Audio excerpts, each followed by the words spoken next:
Salut à tous et bienvenue dans une nouvelle vidéo d'exercice à la loupe. Aujourd'hui, on va s'intéresser au développé militaire.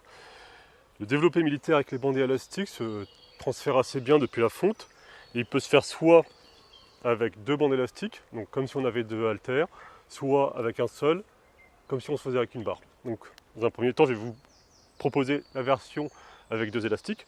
Donc, vous mettez les pieds dans les bandes, vous passez les deux bandes derrière vos bras. À partir de là, vos avant-bras doivent être à la verticale à l'extérieur des épaules. Les poings dirigés vers le ciel, donc l'avant-bras est en position verticale parfaite, c'est-à-dire qu'il y a un alignement coude-poing. Je regarde devant moi, j'engage les fesses, j'engage les abdos pour être parfaitement droit. Je pousse vers le ciel, mes coudes viennent proches de mes oreilles et je reviens en position initiale.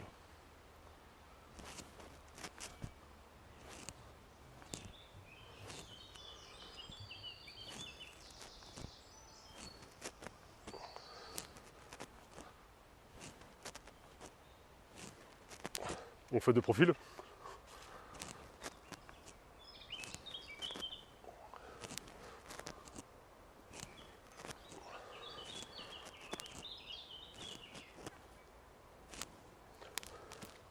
Ok, donc vous voyez à quoi ça ressemble qu'on fait avec deux élastiques. Je vais vous montrer maintenant avec un seul. Donc c'est un peu plus technique, car on s'approche vraiment de la version avec la barre. Je vais vous le montrer de profil pour que vous voyez la subtilité technique. Donc en fait, le problème, c'est que si je pousse verticalement, il y a le menton, voire mon grand nez, qui va faire obstacle à la barre.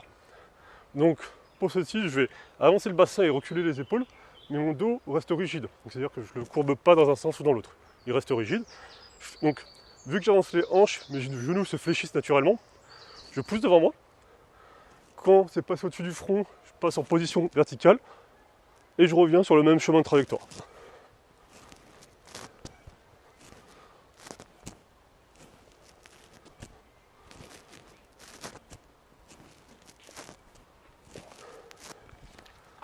Voilà. Donc à présent, on va voir les erreurs ensemble. Alors, la première erreur que je rencontre souvent chez pas mal d'élèves, je pense que c'est assez caractéristique aux élastiques, c'est de ne pas respecter la verticalité des avant-bras. C'est-à-dire qu'en fait, l'élève il va avoir une position assez restreinte, avec une rotation interne des épaules, les poings vers l'avant, et il va pousser comme ça. Donc là, ça lui complexifie vachement la tâche parce qu'en fait, il n'est pas en position de force vu que l'avant-bras est pas à la verticale. Donc, les avant-bras à la verticale, pas en position restreinte. On se grandit. Ensuite, la deuxième erreur fréquente, c'est de tricher évidemment avec les lombaires. Donc ça, c'est un classique du développé militaire, c'est-à-dire que dès que je suis plus assez fort ici au niveau des épaules, je vais pousser et tricher avec une extension lombaire. Enfin, une flexion lombaire, oui. Bon, une extension lombaire. Bref, je sais pas. Et je pousse ici à chaque fois, donc c'est-à-dire que je me cambre pour pousser plus haut. Enfin, pardon, pas enfin, la troisième erreur, ça va être de pousser en dehors du cylindre. Donc, c'est-à-dire, ici, au lieu de pousser bien au-dessus de moi, c'est-à-dire que là où je suis le plus fort, c'est-à-dire au-dessus de mon centre de gravité, je vais pousser soit sur les côtés, donc là je suis plus faible, plus je pousse loin, plus je suis faible, soit je vais pousser devant moi. Pareil, je suis plus faible, et ça met un peu plus les épaules en danger de pousser ici que de pousser là.